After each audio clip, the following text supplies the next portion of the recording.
Candidate for Myrtle Beach Mayor, Mark Kruea, spoke to the community about issues related to the city of Myrtle Beach last night. Without further ado, I want to introduce our first speaker.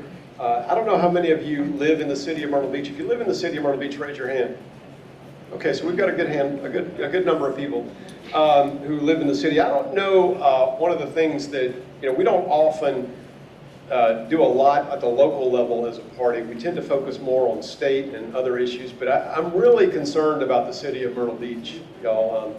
I grew up in Conway. Myrtle Beach was kind of my second home growing up. I spent my summers as a lifeguard, working on the beach right there at what used to be a water slide at 5th Avenue South. I just have so many fond memories of growing up in Myrtle Beach. And really, frankly, one of the things I've noticed is when I was a kid, we used to brag about being from Myrtle Beach. And we would go to these, youth conferences and work camps and things that my church group would go to. Everybody would go, oh, you're so lucky, you live in Myrtle Beach. It's like, we did joke about the Redneck Riviera. That's been around for a while. But we had great fun growing up, and we loved the fact that we were from Myrtle Beach. And one thing I've noticed among my children is they don't talk about Myrtle Beach in those terms.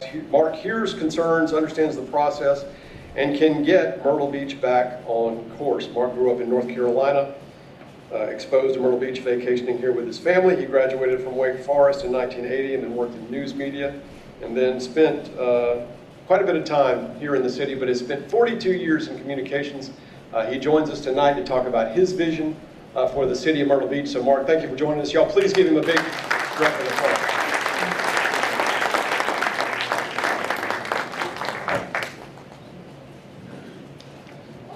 Well, thank you, Reese. That was a spectacular introduction. Are you free the next time I have to come speak to anybody? That'd be a great opportunity. I see my neighbors here in the audience tonight. I see some former media here as well, some current media. I'm glad that the county has representatives here tonight as well. Myrtle Beach is only 2% of Horry County. When you look at the land area for Horry County, Myrtle Beach is 2%, and yet as Myrtle Beach goes, so in many ways goes Horry County. We've lost our direction. We've got to get our priorities straight. Residents, businesses, visitors. From the resident standpoint, they're feeling neglected. I live at the Market Common area. We've had the same conversation over and over again with our neighbors and our city council folks and our staff. From the business side, I spent 25 years on the inside and thought that some of the stories that I'd heard about how the business community felt and was treated were apocryphal, were exaggerated. But as I've talked to the business community here in the last several months, I've learned that everyone, to a person, they feel as though they need to follow the city's lead, that there's no opportunity for a different point of view with the city, that if they don't follow the city's direction, that there may be pushback, bullying, that sort of thing. So that's disappointing as well. And then the visitors. We've done very little for the visitor community over the last 3 years, post-COVID really, so not much east of Kings Highway. We've lost our way. We've lost our vision.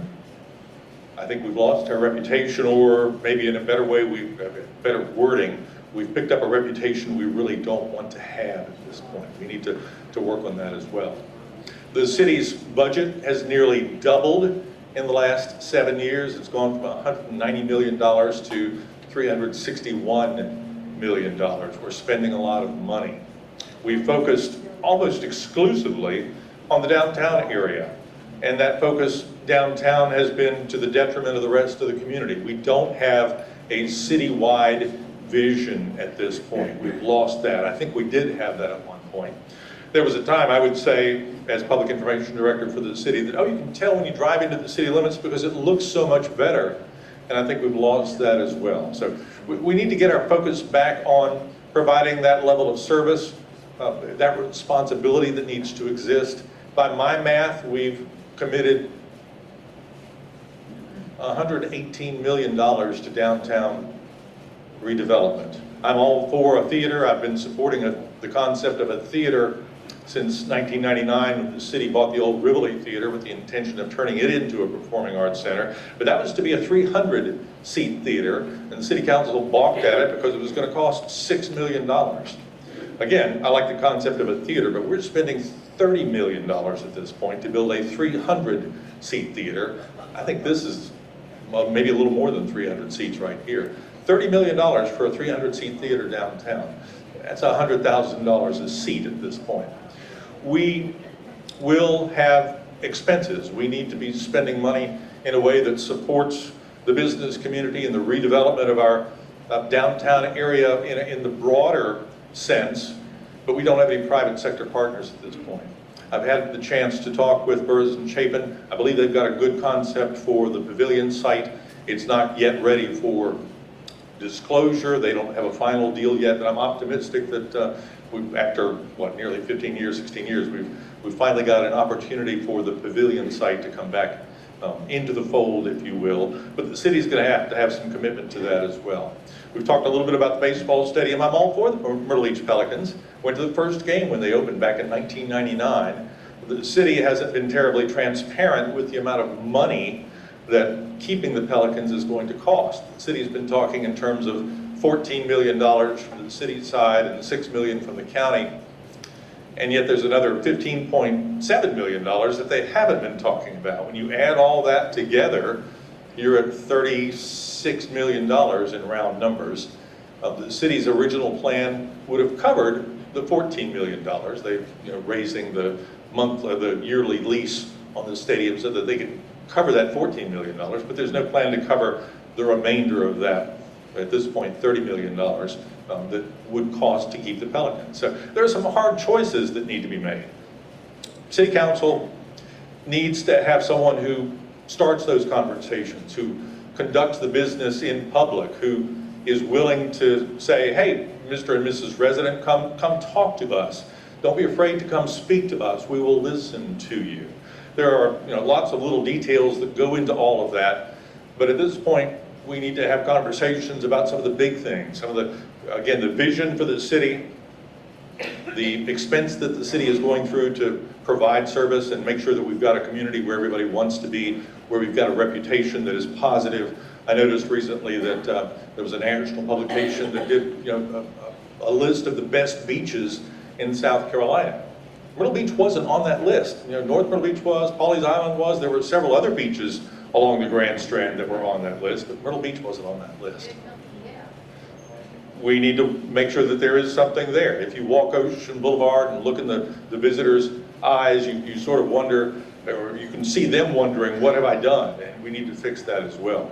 There was a time when we had 90% return visitorship, when from year to year, 90% of our visitors would come back. We've lost that as well. We're down to about 65% return visitorship at this point. So you need to get 35% new visitors every year.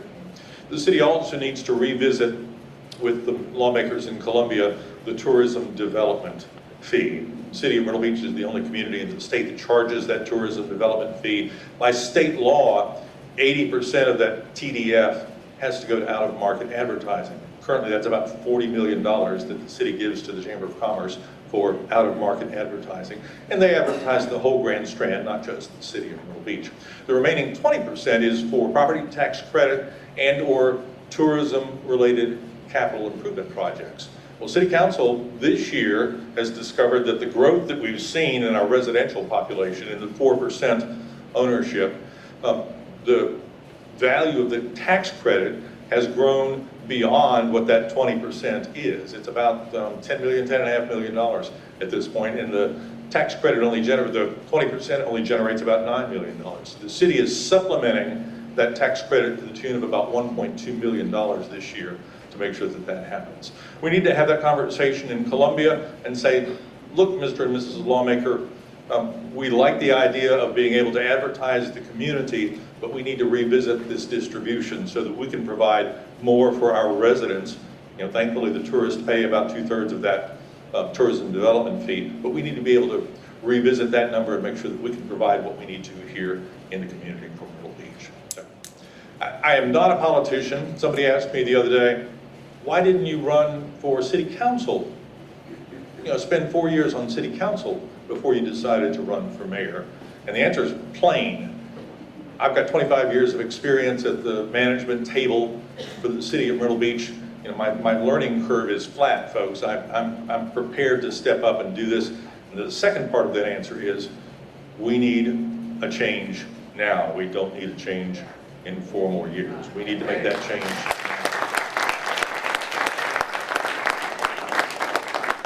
So we've got about 5 months and 2 days, in fact. The election is November 4th. I fully expect to be outspent as part of this, but I'm pleased with the groundswell of support that exists. We'll be fundraising and doing events like this as we go forward here for the next 5 months. I thank you for your support. This is a great crowd. I appreciate the opportunity to speak.